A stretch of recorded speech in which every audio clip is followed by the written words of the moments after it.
welcome back to another episode of Questionable Personalities. We're here with Jason Mangano. He is an author, a police officer, and formerly a lot of other things that I think we'll get into eventually.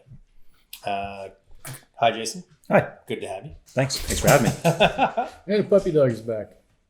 Duncan, So he'll probably, knock the camera down. At least he's not a cat. He can't go on the table. Or Sure can he? No, he'll just push his face in and everything. All right, do you want to So, keep going? Or? yeah, that's fine. Okay. I don't care. He's going to be here. I was going to say, or we could have him go up in the other room. He was good till the camera started rolling. As soon as you turn the camera on, the dog is... Totally. Well, he might kick the camera, but we'll see what happens. I guess we'll see what happens. Yeah. It's a fly-by-night episode. Outfit. All right, so we'll start, I guess, with the book, since that's your big new current project, and then we can go back and talk about references and influences and stuff like that. Okay. Book's about terrorism, right? I mean, I read a little bit about it. It starts with terrorism. It's about a lot of things. Let's show it. Can you see it? Yeah, you can see it. Not You glare, can bring no it glare. up. Sure. There you go. That's better. But it starts off at the Times Square. Yes, it starts off with a terrorist attack on Times Square. There's a terrorist organization which has been getting worse and worse and worse, and it eventually gets its wish by dragging the rest of the world into kind of a global conflict, like another world war, with a united Muslim army against the Western allies. And what happens from there is the military, due to their fighting overseas against superior numbers on foreign territory, they're starting to lose ground. And to compensate for that, they come up with an injection which temporarily resurrects dead soldiers on the battlefield. And the purpose is really to recycle the soldiers that die so that new ones don't have to die. And this way, when someone goes down in battle, rather than send a whole new platoon in there and having them all get wiped out, the medics go out, inject these people. They wake up, they're fierce, they're aggressive, basically intolerant to pain or damage, and they go in and kind of help to win the battle without sending in a whole bunch of new other lives to get lost. So they kind of that's as the heroic dead. They're kind of the heroes. They basically save the lives of all the presently living Marines. So are there like zombie soldiers? Is that what?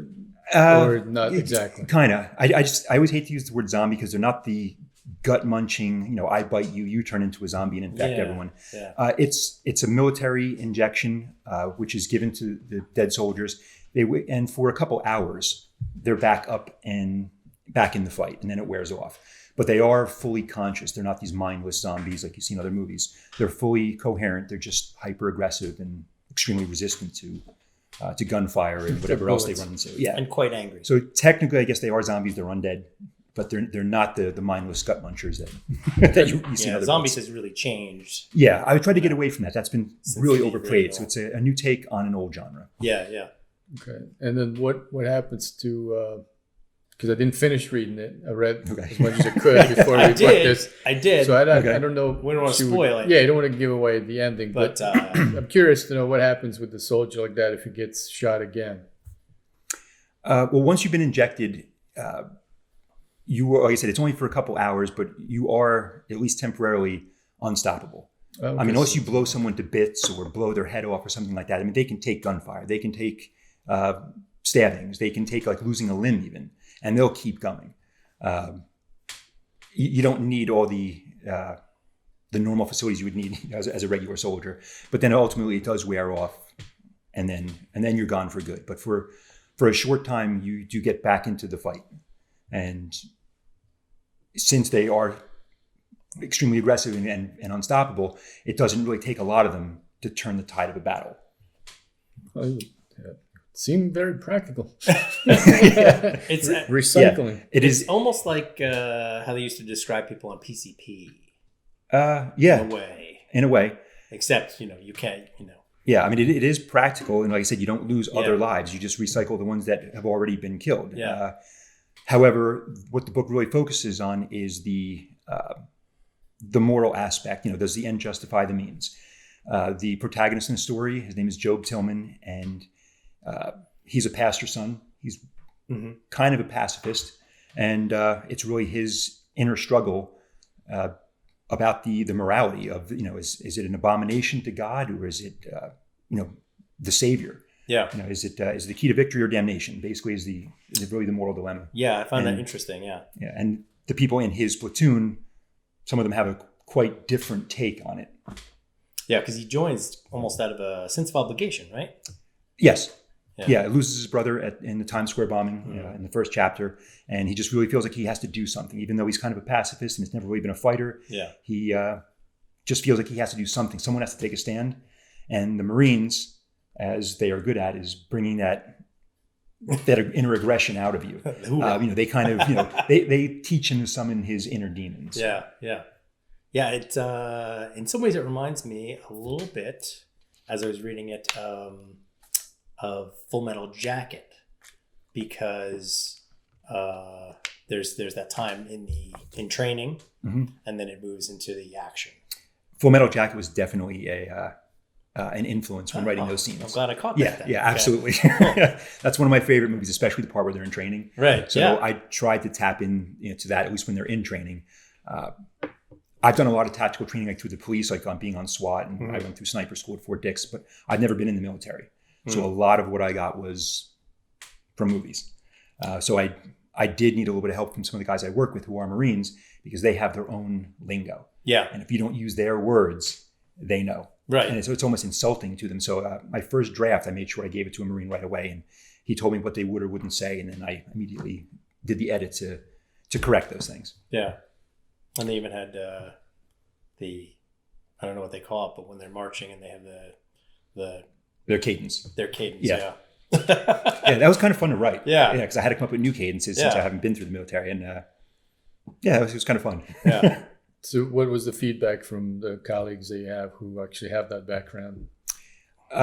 They really enjoyed it. Actually, so far, everyone who's read the book, all my friends and family, have given me really, really good reviews. They've told me that they really like it. They actually want me to write a sequel, or at least hope that it becomes a movie. I've also, on Amazon, I've gotten all 5 out of 5 stars, except for one I got 4 out of 5. I submitted it to Literary Titan. They gave me 4 out of 4 stars, and they actually gave me their gold medal award for excellence. They put me in their Book of the Year competition. So at the end of this year, hopefully I'll have some good news, because that would go a long way for marketing if I actually were to win that. But I did get the gold medal award, and then I, kind of because of the good feedback I got with Literary Titan, I submitted it to Online Book Club, which has over 1 million members. And I got 4 out of 4 stars there as well. And I got some really just great reviews. They've described it as riveting, captivating, like a page turner, something you couldn't put down from beginning to end. It just hasn't materialized in a lot of sales, but the reviews have been great. Okay, well, that's a good. Did you self-publish, or did you? Yes, it's self-published. I'm trying now to get a literary agent, just because I think writing the book was easier than marketing it. I mean, unless you're willing to throw the money into it and put the time, it's hard to get the sale. So I'm going to try to find an agent now. I just started on that quest, and then from there they can really help you to get in front of the right people. That seems to be the case, because if you're into marketing, but you don't have both. It's very hard. Right. I mean, some people do. They're lucky few. Yeah, it either takes a lot of money or a lot of savvy with social media and the internet. I really don't have that. So right now, the only place to get this is Amazon, or are you no, basically any online retailer. So it's on Amazon, Barnes and Noble, like AliExpress, things like that. Pretty much any of the big online retailers.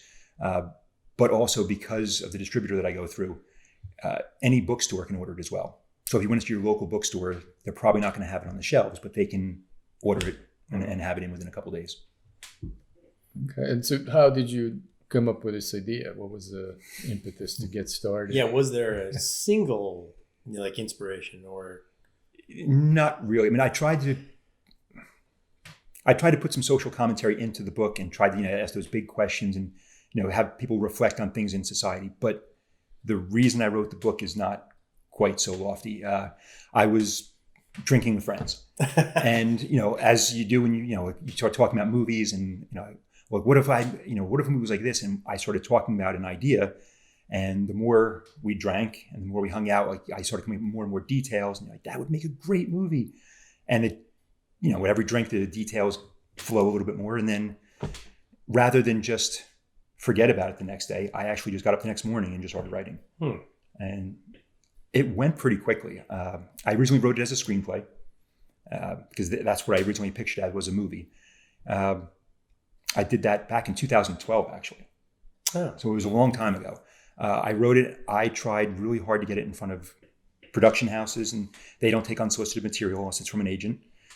Send letters to agents, and they don't take unsolicited material unless it comes from, unless it's got a big buzz going on. Catch-22. Right. Yeah. You have to get it to a well-known actor. Right, exactly. And I don't know any. So basically someone said, well, why don't you convert it into a novel? And then if you actually start to sell some copies, it might be easier to get in the door with those other places. So after a number of years of just kind of sitting on it, I converted it into a novel, and it's been out for about a year now, a little bit less than a year. And did you write anything before? Or is this no, this is the first. So you went straight to the novel. This is the first thing. No short stories, no poems, just straight to the. Nothing at all. I literally I had an idea, and I'm like, that would make a great movie. I think someone needs to hear about it. And I just started writing, and just it took a little bit of research, to come up with some of the things that are in the book, so that they were accurate. You don't want to just fudge things because people will know. Like I said, writing it wasn't that bad. It kind of just started flowing once I started going. Did you start with the story first, or the characters? The story. Yeah, I started with the story first. I really had a good idea of what I wanted to do, and the big part of drinking with my friends that night was we were really talking about not doing a movie like everything else in Hollywood.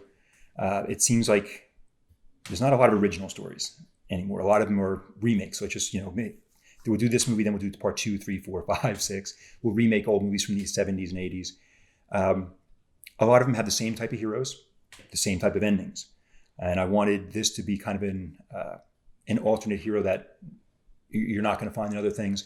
I didn't want to give it also that same kind of happy ending where, the good guys win at the end and everything's peachy keen. I feel like that's kind of played out. People kind of expect it.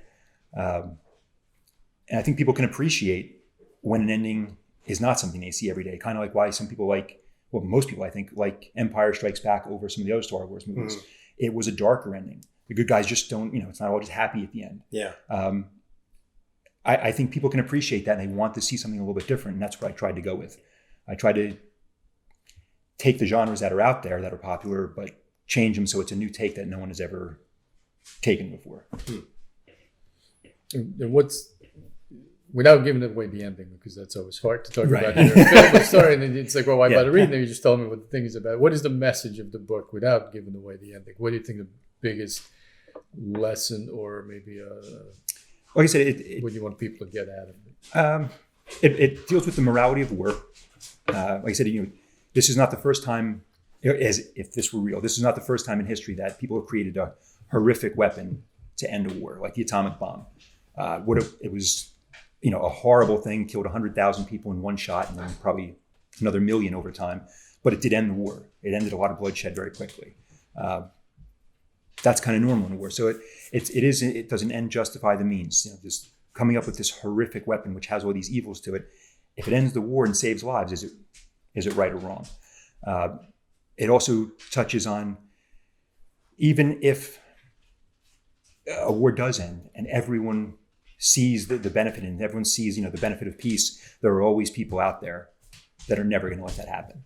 There are always people that are going to put the kibosh on that, and want to see that conflict, want to see that kind of strife continue for whatever reason. Sorry about the dog. Back in the camera. I think a lot of episodes we have a cat or a dog. Yeah. That just pop in, which is fine, as long as people don't mind extra noise and maybe him knocking the camera down. Yeah. Hopefully he won't knock the camera. Yeah, let's hope not. So you don't really. You want people to think about it. You're not telling them what to think, but you want them to think. Right. I try not to tell them what is right or wrong in the decisions that are made in the book. I try to portray both sides between Job and his platoon members, between even the allies and or a number of scenes with from the people on the Muslim Army's point of view. And I try to portray the good and bad in each and kind of let people see the good and bad in each and then make a decision for themselves, what's really going on and what is right and wrong. And the opening sequence is the one, or not sequence, it's not a movie, a chapter. Yeah. Not a movie yet. The terrorist attack at Times Square, which is always a target. I mean, that's why they have such high security. I'm sure you know, as a police officer, what goes into securing something that huge. And it would certainly be a huge target. I can't imagine that they're not looking at that as a potential, because everyone's watching it all over the world. So if you want to make a message of some sort, it's horrible one. I'm sure that's why we have such high security. So yeah, anything like that, Super Bowls, any kind of big festival, Times Square, those are all huge things which would be targets. And the book just addresses, what if? Because obviously that's going to get emotions flaring. People are going to want payback, if there's something like that. Just like with 9/11. Yeah, no, that's it's something you can't stand for, and it has much larger consequences than just that one action. Yeah, it's one action multiplied many times. Yeah. So what did you do anything creative before writing, or what kind of career path did you take to get to this point? I know Alex told me that it's a zigzag, as most of us go through. It's a lot of zigzagging. I went to an all-boys Catholic school for high school, which is where I kind of, I guess, what piqued my interest in like mythology and religion and things like that, because you do have to take several classes in that. But then after that, I went to a large college. I went to West Virginia University as a finance major. I was going to graduate in 92, and that was a recession at the time. So everyone's like, you're never going to find a job, and you can go through this every so often. So I thought, well, what's steady? Death and taxes. I know I didn't like accounting because I already took those classes and I hated it. I've always been kind of like a stoic person. I know death didn't really bother me. So after I graduated with my degree, I went back to Mercer County Community College, which is the only school in New Jersey that does funeral service. And I became a funeral director. I did that for several years. I really wanted to open my own. I realized that wasn't really going to be a possibility because it's cost so much to open one. It was going to be a long, long time before that ever happened. So I just decided to go back to my major, and I did a bunch of jobs: insurance, mortgages, anything in the financial field. I was a commodity broker, and all of those companies went out of business. Everyone, one after another. Is that because of you? No. I was starting to think it was. I mean, basically, I worked for like 8 or 9 companies. They all went under when I was working for them, and I just kept having to switch. And I would work myself up becoming like their number one salesman, but then the company would be out of business. So then I decided, well, you know what? I'm going to pick, instead of these small companies and start at the ground floor, I'm going to pick a giant of industry, one that's already well established. I'll just work my way up, and try to be the best I can that way. Mm-hmm. And I picked Worldcom. I don't know if you... I remember the name. Yeah. It's like Enron. It turned out to be like a huge stock scandal. Like it was a farce. So I was like, I picked the right company here. I was actually on a mega yacht with Bernie Ebbers, who was the 15th richest man in the world. He was one who owned Worldcom. It was the second largest telecommunication company in the world. We were cruising around Manhattan, smoking cigars. He's telling us how we're all going to be rich and I'm like, I finally did it. I finally picked the right company. And then overnight, all my stock options were worth nothing. The company was out of business. Bernie went to jail. I was like, you got to be kidding me. A lot of Bernies do that. I know, dude. That's the name, right? You don't want to be a Bernie in finance. Those two don't mix. I should have found it, caught the signs there. But so that went under. I went into mortgages. I started my own business. I spent everything I had to open it. And then 6 months after I opened the doors, the mortgage bubble and real estate bubble burst. And I lost that business. So then What year was that? That was 2006. Oh, okay. So the recent recession. Yeah, that was that big bubble that burst. Luckily, right as I was about to declare bankruptcy, because I couldn't even do any loans because none of the retailers or wholesalers were doing it, I got an offer from a sheriff's department in northern Jersey. I jumped on it because I'd already been looking into that. I figured go to like a job I really wanted to, something I would really enjoy rather than just chase the money. So I went with the sheriff's office, and I tried to be the best I could there. I specialized. I made it onto SWAT. I went to sniper school. They sent me to CBURN certification and explosives classes. I made myself valuable, and about 5 years in, I got laid off. Even the most stable job you could think of, I got laid off. I'm going to move away. Yeah. So even when I interviewed at the department I'm with now, they were saying, like, so if we hire you, like, are we in danger? Is this gonna...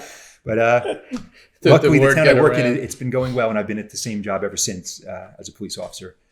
I'm hoping that things don't go wrong. Knock on wood. Yeah, it's been a long road, but I finally found a home, and I enjoy what I do now. Like, and it seems to be stable. So how different is that for you being a police officer, going from finance major to police work that probably wasn't in your plans back in college? No, I didn't even think about it until years after college. I had a number of sales jobs, like insurance and things like that, and mortgages. But I always hated sales. I didn't like finance that much either. That's what I had my degree in. And like when you meet someone, the first thing you always say is, oh, how's work going? Mm-hmm. And I find for a lot of times it's a formality. You're really just asking to be nice. Yeah. But the only one I really wanted to know and, hear the stories was one of my best friends who was a state trooper. I actually wanted to hear what his stories were, because I'm like, oh, and then what happened? I got really into it. So after a couple of years, he was like, why don't you just do what I do? Obviously you're into it. And it took another probably 2 years before I really ate the red pill. And I'm like, oh, you know what? Mm-hmm. This is what I want to do. So I switched over. And it's easier than chasing the money, and always, looking, to become a millionaire, the next big thing. It's a more stable job. You're not going to become a millionaire as a police officer, but it's stable, and it's fun work, and it's also rewarding work. Good benefits. Yeah, and you don't get that from this financial sales as much. Yeah. The rewarding part. And you're in a fairly small town, quiet town at least, right? Medium-sized town as far as population, huge as far as land. Yeah, well, it's about 3 times the size of Manhattan. So we each have a huge area that we have to cover. Just because right now, going to police work could be good, could be troublesome. I'm glad I'm not working in one of the big cities. Yeah. In our town, it's great. We have the full support of the community. They like us there. They appreciate us there. There are a couple people that don't, but usually those are the ones that we've arrested multiple times. Yeah. Of course, they don't like us. They're not going to be happy. Yeah, they're never going to be happy with us. But the whole idea of defunding the police is insane. It's like when you see what happened in Indianapolis, all of a sudden they don't hire more cops because they realize, well, what's going to happen when you defund the police? But the crime's going to go up. It's not like I would agree with more training. Well, exactly. That's more training. More training. I understand if they want us to be better at what we do and to fix issues that there are, but I don't think defunding anything is going to. I think be what the answer. They wanted was diversifying the police, because they wanted social workers and stuff to be able to go out and well, if somebody's chasing me with a knife or a gun, that's what I'm going to call a social worker. Yeah, I think you're going to see buddy cop movies coming out where one's the gruff, tough cop, law enforcement guy, the other one's the social worker, and That's a good. I might write that next. There you go. That's a great idea. You got the experience there. That's actually a really good idea. What was his name? Jocko Willing? He had a great idea that they should probably give you 20% of your time just for training, like they do with the, SEALs, and because you spend 80% working, but then 20%, like 1 day out of the week, just doing jujitsu or negotiation tactics, whatever. And it makes total sense. And of course, it would require you hire more people, because now the 80% you work in 20 training, and that would make total sense. Yeah. I mean, because it's a hard job. Most people don't want to do it, and they appreciate it only when they need it. But when they don't need it, it's there's a cop pulled me over, got a speeding ticket or whatever. The social worker on staff wouldn't be a bad idea to deal with people with mental challenges. Certainly, and that'll be great until the first social worker gets really hurt. Yeah, We do have classes that we've had to take. Everyone in the department is eventually going to have to take it. I was one of the first ones from my department to be sent, but it's half law enforcement and half social workers. And what they do is they try to give you scenarios and have the other side learn how the other side would handle it and what their thinking would be on it. And the most enjoyable part of that for me as law enforcement was they were like, all right, show of hands for social workers. Who thinks cops are a little too quick to go hands-on with people and to get rough? And every social worker raised their hand. Like, great, we're going to do an exercise. And they had the 18-year-old son of the instructor sit in the middle of the room, like, okay, he's done something bad. He's under arrest. Just the social workers. Arrest him. He's under arrest. And they try to touch him. And of course, he freaks out and stuff like that. And they just keep trying to be nice and try to reason with him. And he just, yeah, and he's just going crazy. Until eventually they get to the point where they're like, all right, we give up. We don't know what to do from here. And they're like, all right, cops, who's ever gone through this? And they're like, oh God, me, like every day. Like, yeah, people they don't just listen to reason and give up. That happens very rarely. Yeah. Yeah, I mean, they're in that position because they're not reasonable. Yeah. But you're totally right also by saying, like, sure, they probably should have somebody on staff as well dealing with that, because occasionally maybe they can talk them down or use de-escalation techniques, which maybe that's something that needs to be more part of the training. Yeah, I think we could definitely use more training in that, and having a social worker might help as well. I mean, they're going to have far more training than we could possibly get because we still have to do our other job, but that is their job. We'll see. Who knows? Maybe that's where we're headed. Yeah, I think jiu-jitsu training would be something, how to disarm someone, or because a lot of times you see these cops and they're just not able to handle physically the other person. Yeah. Even two of them, sometimes you see stuff. Yeah. And you go like, well, maybe if you train every single week, 2-3 hours, you'll be able to handle something like that versus reaching for the only thing is jiu-jitsu is a lot of chokeholds and arm bars, and if it's done safely, you can't choke. And that's the crazy part to me, because I've been choked out so many times. In judo and years ago. But it's actually a safe technique if you know how to do it, because as soon as somebody is out, everything kind of goes dark, but you know where to stop. Even if they're not tapping out, you're rolling with somebody, you stop. And it's very easy to see it like now. But if you don't know what you're doing, you never did it, you're just going to grab somebody. Yeah. That can be a problem because you have no idea what you're doing. But if you're used to doing it all the time, you can recognize the signs. So you can incapacitate them, and then you can... And you don't have to resort to kicking and punching. Yeah, it's actually doing, much safer than you just go to sleep and you can handcuff them and you're good. Yep. But... I agree. I agree with you. Yeah, because it's like a knee-jerk reaction. It's like, oh, we're being interested. It's like, well... That's probably not the exact answer that you want. Yeah. You want to prevent horrible things, but a safer way to do stuff. Yeah. I was actually disappointed to hear about how little some departments even devote to their firearms training. And that's my segue into, hey, you've had a lot of firearms training. Yes. I'm actually, when you were going to say that, yes, we definitely don't put a lot of times into firearms. I'm one of the firearms instructors. Yeah. And basically the guys shoot once every 6 months. Yeah. You do your qualification day, and then that's it. And then the gun goes in the holster and it sits there. Yeah, I've heard that until 6 months later. Departments like New York City deliberately purchased their handguns to have a very heavy trigger pull, so that they didn't have people that were not trained enough accidentally, you won't get as many off. shots. The only problem is with the heavy trigger pull, you lose a lot of accuracy, especially in a stressful situation, because now you're squeezing and the gun is going all over. Yeah. So that's what I've heard, and that's why you get a lot of misses. Unfortunately, they say police will hit about 1 out of every 10 shots. Yeah. In stress situations, because it's not like shooting paper on qualifications. Yeah. The paper's not shooting back. There's no stress. But when you're in the field, you actually usually, if a police officer is shooting, it's because they've been shot at first, or at least in many cases. So you're just drawing and firing as fast as you can because it's already coming at you. So it just, you're not really lining up the sights. You're just kind of in that general direction. You're trying to get something while you retreat to safety. And there's a lot of missed shots. At least some of that would help with more training. I mean, you're still going to always have that pressure situation you're not used to. People are going to be retreating and firing, but at the same time, every 6 months is not exactly making the best shots. Yeah. It's way less than optimal. Probably weekly training would make more sense. Yeah. And you hope they never use it. You can retire and never use your weapon. But And now bullets are expensive, so I don't think anyone's going to be going to more than every 6 months. Because it's really crazy how much the rounds have cost. See, Chris Rock was ahead of his time. Yeah, he saw the future. Yep. It's like make a bullet $4,000. You stop a lot of murder. Better be a very effective bullet. That's right. But I'm kind of fascinated with, you told me a little bit other times about sniper camp.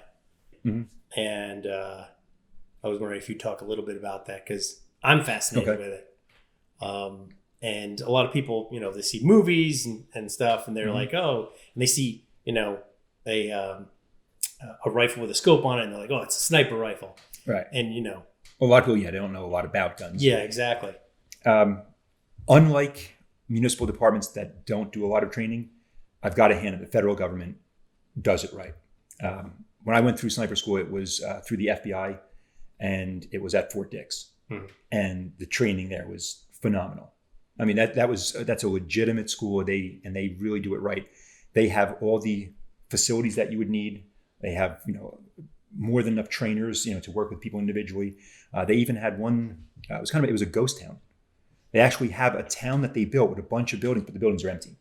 But there's gas stations, banks, convenience stores, everything. And they had the FBI recruits be the town members as we did our exercise. And they would drive around this fake town or walk around, stand on street corners, and they would give us a scenario. And we had to learn to build urban blinds. So we'd be hidden up in the windows and just watch through the scope and see what was going on. If it was a weapon of mass destruction sale or whatever, we had to kind of pretend like we were doing surveillance and so forth. I mean, you could never get that kind of in-depth training at a municipal department. We obviously can't build a fake town. Yeah. But they could, and they had more than enough room to shoot long distance.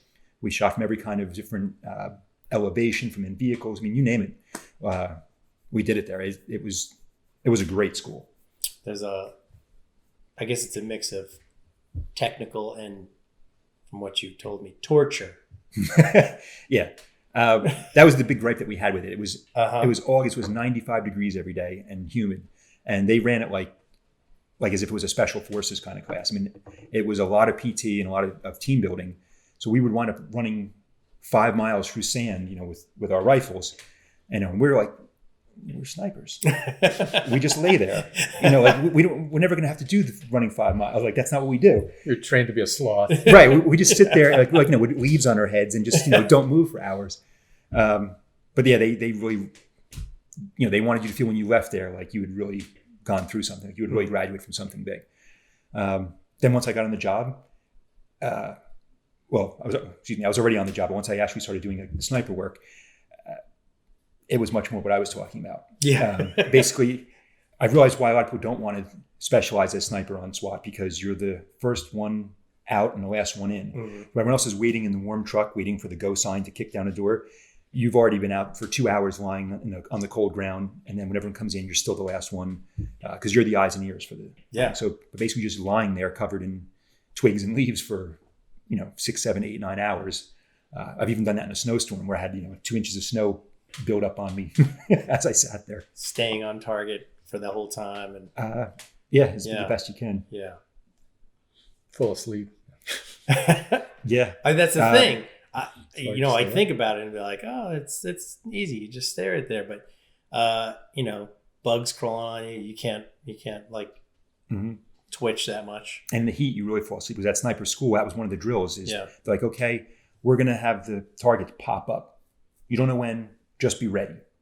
And then what they do is we sat there for 45 minutes and nothing popped up. And it's 95 degree heat just pounding on you. And people are going your heads are bobbing. Yeah. And then, of course, they flash the target for 2 seconds and then it's gone. You're like, missed it. And then, you son of a bitch. Like they just, then you're doing push-ups for another hour. And was Arlie, was it Arlie Army? Arlie Army, yeah. He passed away. Yeah. But yeah, that's the way they did it. It's, they were rough on you if you made a mistake. They really wanted to instill in you mistakes are important. And it was bad. The one time we did a couple mile run through sand, and they said, when you get done with this run, you're going to run right back to your rifle, get down, load up a round, fire your shot. You have 30 seconds. And we'd run for miles. So I ran, jumped down on my mat, got on my rifle, grabbed a round, and I realized that one of the instructors had hidden the bolt. out of my rifle. And I was like, oh. So I started ripping through my bag and looking everywhere. And eventually I got up, I looked under my mat, and there was the bolt. So I put it in really quick. I racked around and I just rattled off a shot as fast as I could. And I remember looking through the scope. I'm like, bullseye, yes. And then as the instructor was going there, he goes, all right. And he goes, that one has a hole in it. That one has a hole in it. This one has no holes in it. But the one next to it has 2. I wonder what happened with there. I'm like, oh. So then he's like, what do you think happened? I'm like, I shot the wrong target. So he's like, you shot. And what if that was a civilian? What if that? And then he tortured all of us for about an hour straight of just push-ups and holding plank position. Just to let you know, you don't ever shoot the wrong target. So yeah, I learned I didn't do that again. At least it wasn't a little baby carriage, Yeah. Yeah, no, they would just give you little things like the 20 targets lined up and they're all 100 and 200 yards away. It's real easy to shoot the wrong one. I think they were just waiting for it, I think. Yeah, sure. That was the idea to fluster me. I just wish it wasn't my bolt that they took. So how long was the training? It was 3 weeks. Okay, well, that's 3 weeks in the heat. Yeah, it was a long time. We had 2 guys, I believe, that were kicked out for heat exhaustion. Ambulance came, took them away, and that was it. You don't get to come back. They made it tough. I mean, there were times where your whole uniform looked like you had just jumped in a pool. In your chair when you got up, literally the butt weld in the chair was just filled with like a half inch of sweat. Butt sweat. Yeah, it was nasty. Convenient. And you get up the next day and do it over again. Did you? I guess it's a pretty good chance of dehydration. So did you have access to water? Yeah. Well, you had to bring it, and you brought a lot. You just brought gallons with you, and just anytime you got a chance, you had to hit it. Because a lot of times if you're stuck somewhere, you might not have any water. Yeah. Yeah. You could always, I mean, if you were really that long on a call, you could have someone, come out to you and maybe sneak some water out to you. Where we were, we always try to stay somewhere like you couldn't really be seen, maybe either behind bushes or something. Why is this guy delivering a gallon of water to a bush? Yeah. You try not to be seen. He's just watering. But yeah, I never actually needed any on a call because it wasn't 95 degrees, but a lot of times it's nighttime, so it's not as bad. But you're out there for a while though. Do you do a lot of surveillance, or is that not part of what you do? Well, we do surveillance in the case that we're kind of the eyes for the team. We sit further away, preferably an elevated position, but we're the eyes for the entire team because a lot of times the team is stacked up against the house. So they can't really see what's going on in the other windows. So we just sit far away and just kind of monitor the whole thing and feed information. The other job is obviously to protect the team. If someone does show up at a window with a gun or something like that, then you might actually have to shoot. And then what people really know the snipers as and think is hostage situations, which we would have those, but unfortunately I never had to shoot any of the hostage takers like that. Usually they keep them inside the house further away and the negotiators do their job and get everyone out safely. And then maybe another couple hours later, the suspect will come out. How many hostage situations were you in? I don't know exactly how many. I mean, it wasn't too many. There were only a few. And like I say, it's just a lot of negotiation. Usually it was someone just threatening to take bigger action, like threatening to kill cops or threatening to kill his family or threatening to kill himself. And he was barricaded in his house with a bunch of guns. Barricaded subjects are much more common. And those have gotten just as hairy, though, because you don't know what they have in there, but sometimes people will tell you what they have in and they kind of overestimate. They'll say they have grenades, they have this and that. And you're like, oh, here we go.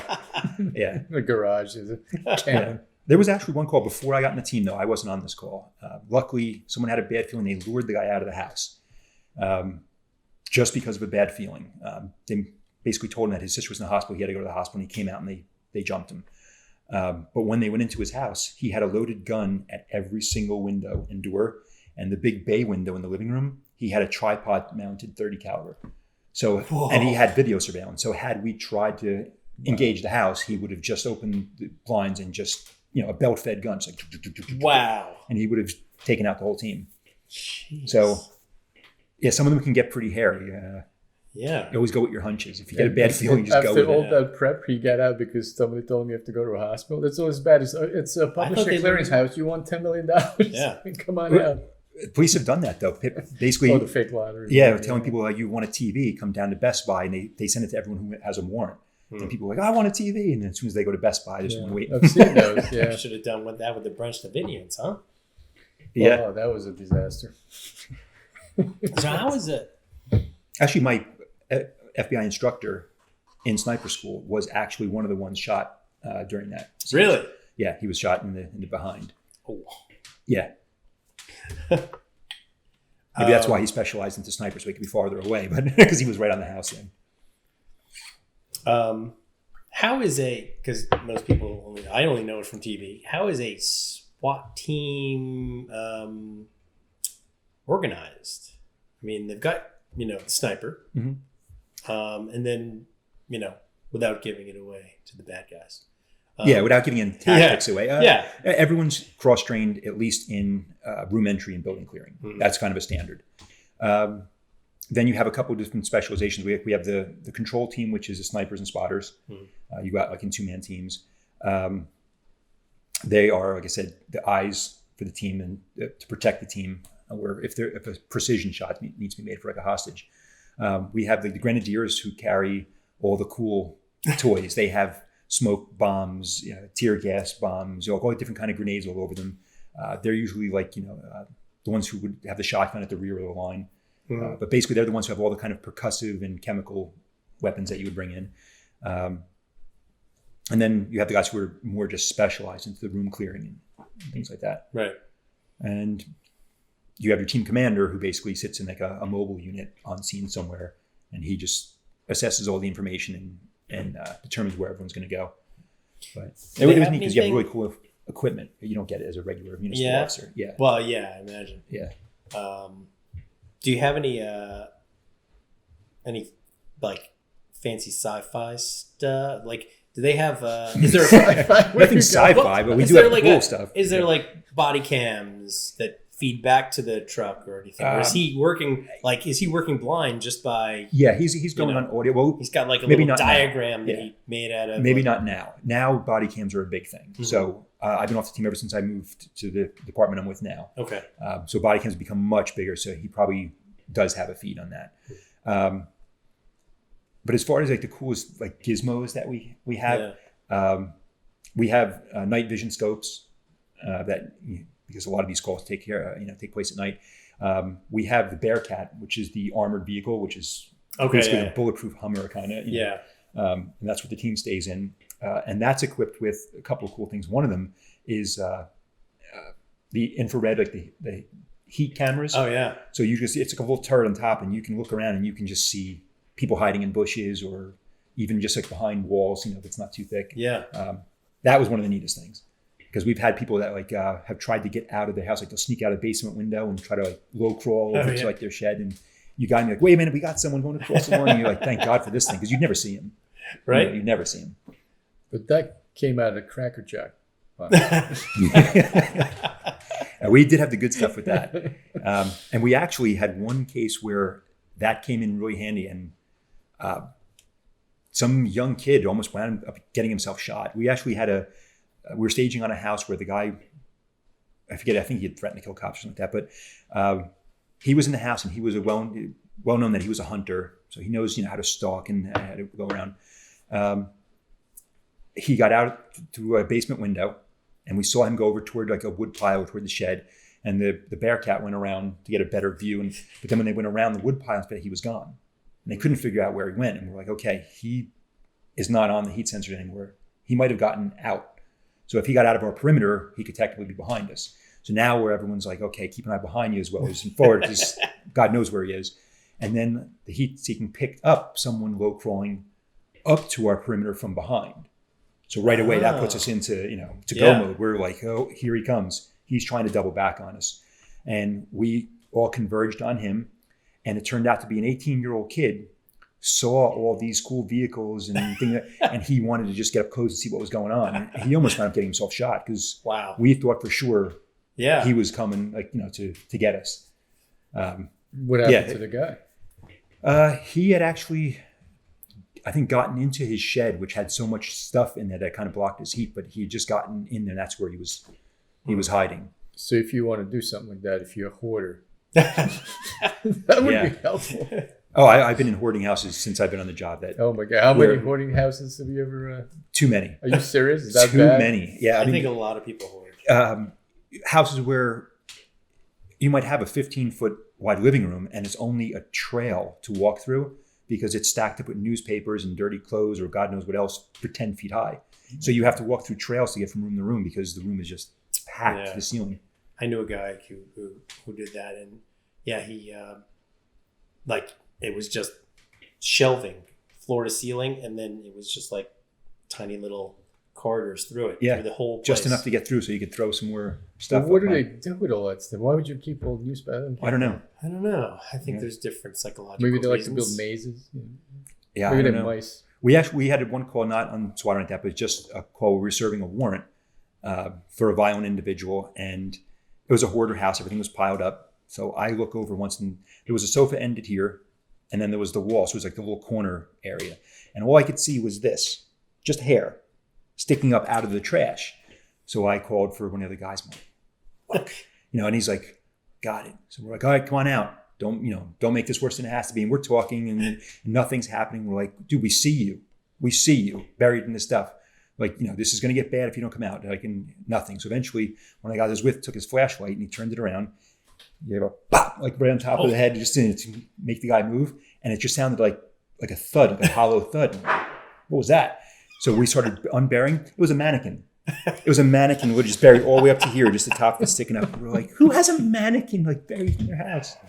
Yeah. But that's just, you just run into that kind of stuff. Just people anything they can find, they just bring home. Jesus. You ever get lost in the house? Can't get out. Not in a house, no. You get a piece of cheese if you make it out. There's a famous story about the Collier brothers in New York City. They had a huge mansion.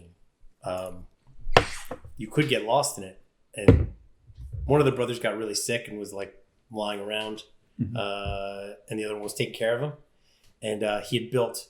They were rich. The place was junk, but they were rich. And one of the brothers had made like traps out of the newspapers, like piles of newspapers. And he triggered the trap and got stuck under it. Wow. He died. The other brother died because he wasn't taken care of. And eventually the cops came in, and there was a Model T disassembled in their entryway and stuff like that. The pictures are intense. Yeah. But you go as a police officer, you go into a lot of houses, and usually it's because something has happened. Maybe people can't take care of themselves. But I have been in houses where, there's dead rodents on the floor. Or was that dinner or just? They've been there a long time. Other houses where there's dog poo on the floor, and you look at it, and they see you looking at it, and they're like, "Oh, sorry, I didn't get a chance to clean." Like, it's dust. It's like there's 20 piles and they're dust. They've been there for at least a month. Like, you didn't get a chance to clean. But I didn't know the police were coming. That's the way people live. Like, just plates of food, just like a green mat of mold over the top of it, just on their living room table. Oh. Yeah, it's amazing like that. How people live like that. How do people actually manage to tie their shoes if you can't even have decency to clean the dog poo over the floor? Right, of all the things to clean. I understand the hoarding more. Velcro shoes. That's what they do. I stepped in poo in someone's house, and I'm pretty sure it wasn't one of his pets. Oh. I think it was him. Yeah. Oh man. Yeah, you definitely you see some horrible houses. Yeah. And I'm sure people who work in cities will see way worse, but we still get it. Just not as often, but we get it.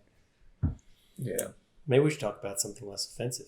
Yeah, so any funny stories about a funeral direction? Yeah, that's what I was going to say. Dead funeral bodies. directing stories. They were a long time ago. I'd have to think about that. Anyone come back from the dead? No one's ever come back from the dead. But I know I did my first solo embalming on Halloween. And by choice?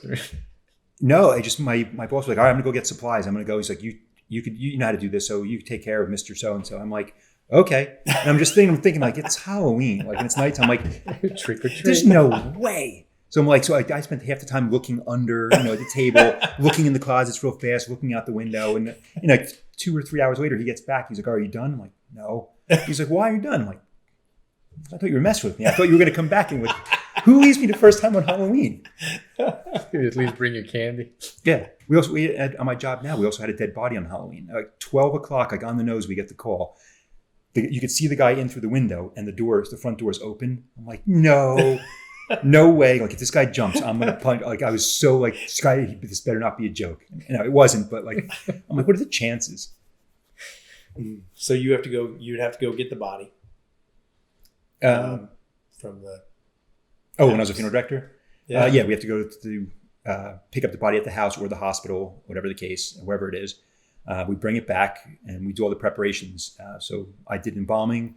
I did makeup.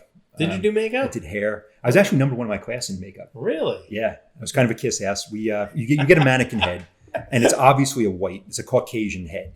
Mm-hmm. You can tell because it's all one mold, so the hair even part of the side, and you can tell by the features. But our teacher was black. So I'm like, I'm going to make mine black, but I'm going to make it look legitimate. Like, so with the shading, I tried to make the features look more African. And it looked good. Yeah? Yeah, but I had to do a swirl brush to make it look like the hair was curly and stuff like that. And I was taking a chance. I was like, oh, here we go. And I'm handed the teacher. She was like, all right, this is good. I'm like, oh. So I got an A. It could have been either A it could have went the other way, but I'm like, say like, you made your mannequin in blackface. I'm like, you know what? That's terrible. Everyone else is doing it this way. I'm gonna take the chance here. And it actually turned out to be good. Yeah.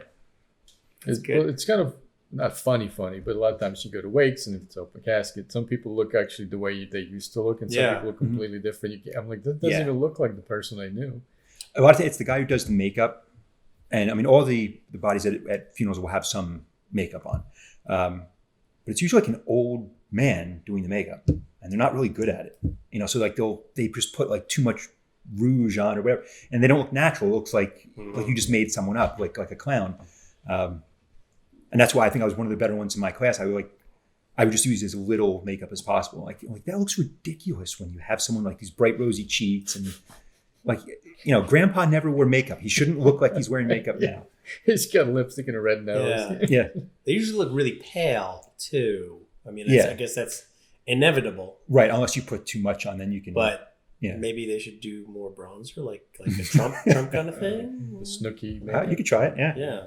I don't know. Well, I would imagine if you're really good at makeup, that's not the area that you go to. You right. actually do real makeup. You're not going to waste your talents on that. Because Yeah. that's not going to be if you're a top hairdresser, you're not going to do them on no repeat customers there.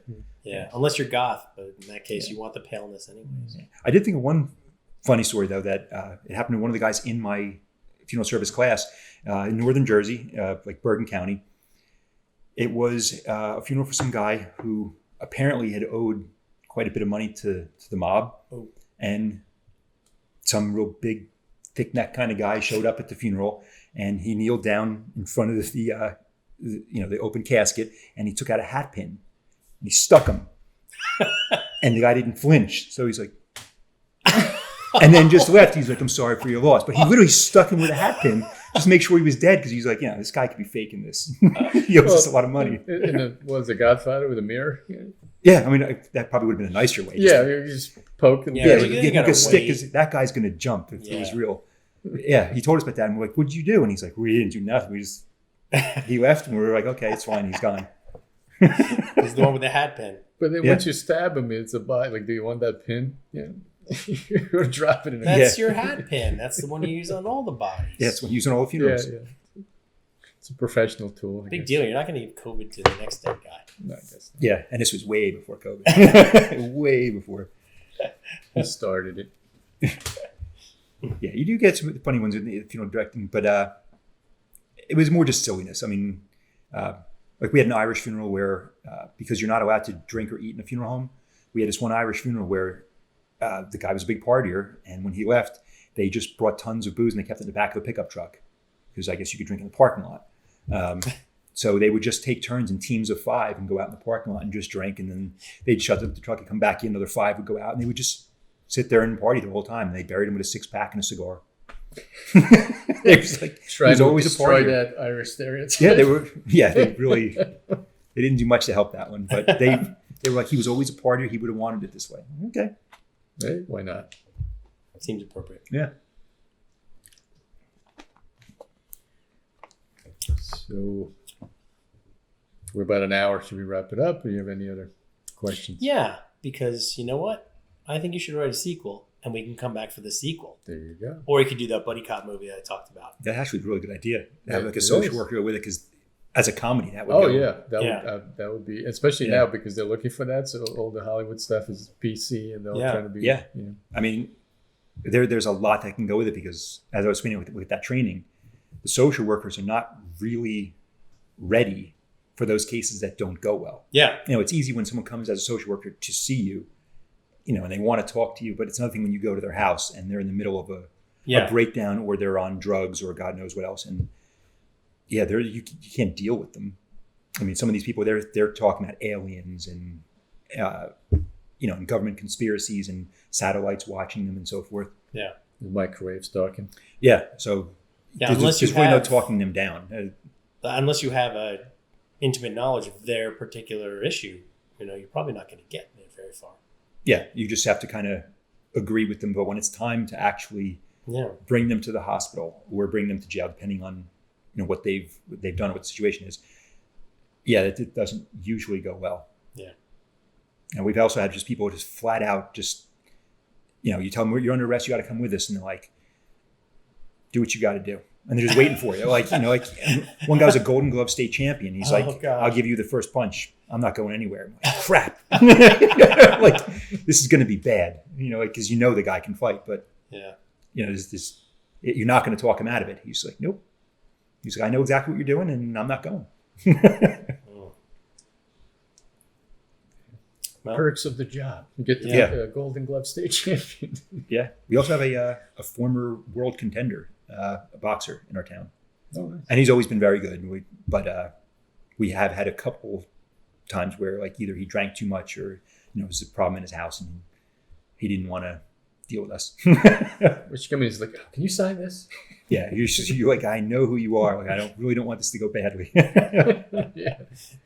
Well, it's a dangerous job. That's why it's, you know, I think it should be appreciated for a lot more than it is. Thanks. yeah. Yeah. Thank you for your service. No problem. And those books are for you guys, by the way. Oh, You can have a oh, hard thanks. copy. Thank you very much. Awesome. Yeah, thanks for doing this. Yeah. Thank you. This is actually my first podcast, so Oh, this all was right. a learning experience for me. I had no idea what to expect. Really. No, we Another don't know what fun we're doing episode. anyways. It's Yeah. great to be back live. Yeah, Yeah. Yeah. after a few online and phone things. Yeah. But yep, thank So- you. So All right. No problem. we'll wrap it up.